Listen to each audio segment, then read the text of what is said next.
Atlar start hakemi emrine girdiler.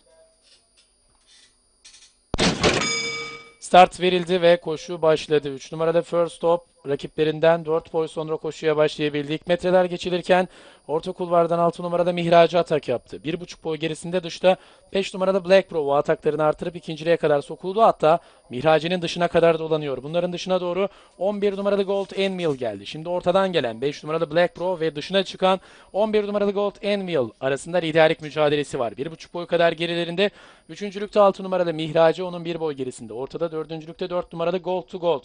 2 boy kadar geride 7 numarada Paris Dakar, 5.likte 1,5 boy geride. Dışta 8 numarada This Is It, onun 1 boy kadar gerisinde 10 numarada Tahi. Daha sonra 2 numarada Ömer Turgay. Sağrısında 9 numarada Arspet içine doğru. 1 numarada New Yorker geldi 3 boy geride. Son sırada 3 numarada First Stop. 1200 metre start yeri geçilirken liderliği yapan safkan 11 numarada Gold Envil oluyor. Fark 2,5 boy kadar. 5 numarada Black Pro ikinciye gidiyor. 2 boy geride 6 numarada Mihracı 3. sırada. Onun 2 boy gerisinde 4 numarada Gold to Gold 4. 2,5 boy kadar geride. 5. sırada yerini koruduğu 7 numarada Paris Dakar 1,5 boy geride iç kulvara yakın 10 numarada Dahi. Daha sonra orta kulvarda 2 numarada Ömer Turgay dışında 9 numarada Arspet 1 boy geride. Önlere yanaştı 3 numarada First Stop dışında 1 numarada New Yorker biraz geride kaldı. 8 numarada This Is It.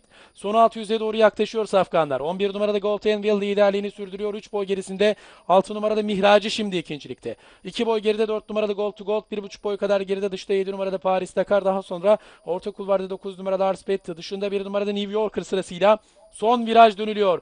11 numarada Gold Envil düzlüğe çıkılırken de liderliğini koruyor. Orta kulvardan 6 numarada Mihracı'nın dıştan 7 numarada Paris Dakar'ın ortalardan 1 numarada New Yorker'ın 4 numarada Gold to Gold'un içeriden de 3 numarada First Stop'un gayretleri var. Şimdi en dış kulvardan gelen 7 numarada Paris Dakar 6 numarada Mihracı'yı yakalayıp liderliği ele geçirmeyi başardı. Ortadan gelen 7 numarada Paris Dakar liderliği alıp farkı da 1,5 hatta 2 boya kadar çıkardı. Bariyer dibinden 1 numarada New Yorker dalıyor şimdi. 7 numarada Paris Dakar önde, içeriden 1 numarada New Yorker geliyor ama numarada Paris Dakar kazanıyor.